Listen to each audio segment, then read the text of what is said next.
हम लोग income tax की टॉपिक में रेजिडेंशियल स्टेटस कैलकुलेट करने के बारे में सीखा गया कि जब इनकम टैक्स डिपार्टमेंट भारत में किसी भी एससी किसी भी पर्सन पर टैक्स लगाता है तो उसके लिए वो उसका रेजिडेंशियल स्टेटस चेक करेगा कि वो person during the previous year 2019-20 India में ऑर्डिनरली रेजिडेंट है कि नॉट ऑर्डिनरली है कि नॉन रेजिडेंट है।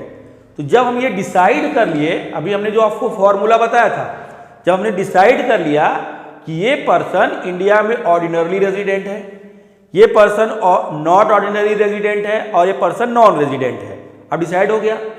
अब उस पर्सन से ये पूछा जाएगा कि तुम हमें अपनी इनकम का पूरा एक्सप्लेनेशन दो और उससे रिलेटेड केवल 2 क्वेश्चंस पूछे जाएंगे उसके इनकम से रिलेटेड कि तुमने इनकम एक्रूड कहाँ किया। यहां पर एक्रूड वर्ड से हम लोग मतलब कर निकालेंगे कि उस इनकम को पाने के लिए हमने वर्क कहां पर किया। दूसरी चीज, उस इनकम को हमने रिसीव कहां किया, इंडिया में रिसीव किया, इंडिया के बाहर। तो सिर्फ 2 ही चीज चेक करना है कि आपने इनकम को पाने के लिए वर्क कहां पर किया, इंडिया में किया या इंडिया के बाहर, और रिसीव्ड कहां किया, इंडिया में किया या इंडिया के बाहर। ये 2 क्वेश्चन आपके सामने आएंगे। इसमें आपको कंफ्यूज करने के लिए रेमिटेड वर्ड बार बार कहेगा, रेमिटेड किया गया, भेजा गया, तो इस तरह की चीजों को आप नहीं ध्यान देना। सिर्फ 2 चीजों को देखना कि इनकम को पाने का वर्क कहां किए और वो इनकम आपको रिसीव कहां हुई। तो जब वो एक्सप्लेनेशन मांगे जाएगा और वो देंगे तो इसको 5 पार्ट्स में हम लोग डिवाइड कर देंगे, 5 चीजों में बांट दिया जाएगा उसको पढ़ पढ़ के। तो अब इन 5 की हेडिंग के हिसाब से हम ढूंढेंगे कि वो इनकम किससे बिलोंग करती है। तो चलो इस हेडिंग को एक्सप्लेन करते हैं, ध्यान से देखिए सब लोग। ऊपर लिख दिया गया computation of total taxable income for the assessment year 2020-2021। हमने 3 पार्ट में बदला, ordinarily resident, not ordinarily resident और नॉन रेजिडेंट। 3 पार्ट में डिवाइड कर दिया। कोई भी रेजिडेंट इंडिया में 3 तरह के होंगे। अब देखो पहली इनकम में आओ, income accrued and received in India. Income accrued, income को पाने का काम और इनकम पाना दोनों इंडिया में हुआ है।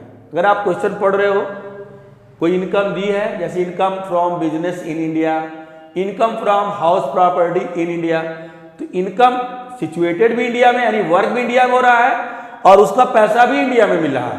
तो ऐसी इनकम पर तीनों लोगों को टैक्स देना होगा। वो ऑर्डिनरी रेजिडेंट होगा तभी टैक्स भरेगा, नॉट ऑर्डिनरी होगा तभी टैक्स भरेगा, नॉन रेजिडेंट होगा तभी उसको टैक्स देने होंगे। तो पहला ये क्लियर हुआ।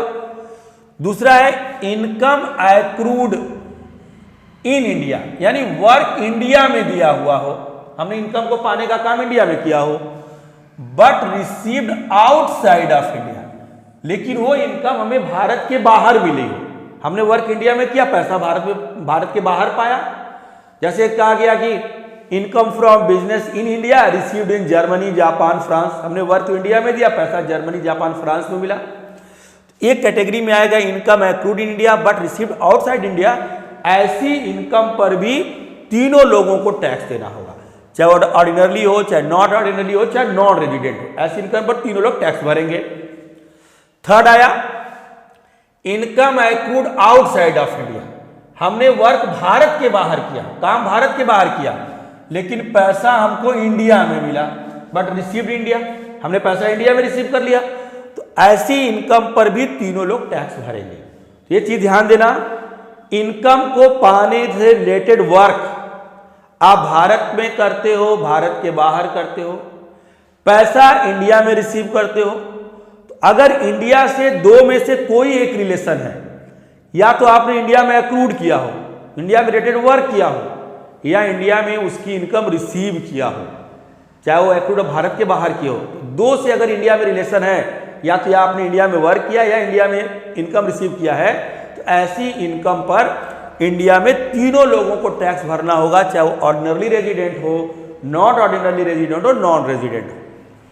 4th पार्ट में आओगे, इनकम एक्रूड भी और रिसीव्ड भी आउटसाइड ऑफ इंडिया हो, भारत के बाहर हो, लेकिन वो एक बिजनेस से हो जिसकी कंट्रोलिंग इंडिया से हो, यानी उसकी हेड ऑफिस इंडिया में हो, आपका ब्रांच भारत के बाहर हो, इनकम एक्रूड भी भारत के बाहर हुई, इनकम रिसीव्ड भी भारत के बाहर हुई, लेकिन उस बिजनेस की कंट्रोल या उसकी हेड ऑफिस इंडिया में है। तो ऐसी इनकम को इनकम नंबर 4 में से income from business in Sri Lanka, controlling from India, income in business in Pakistan, controlling from India, ऐसे वर्ड अगर आते हैं तो समझ जाएंगे हेडिंग नंबर 4 से रिलेटेड है, उस पर केवल 2 लोग टैक्स भरेंगे, ऑर्डिनरली देगा, नॉट ऑर्डिनरली देगा, एक नॉन रेजिडेंट उस पर टैक्स नहीं देगा।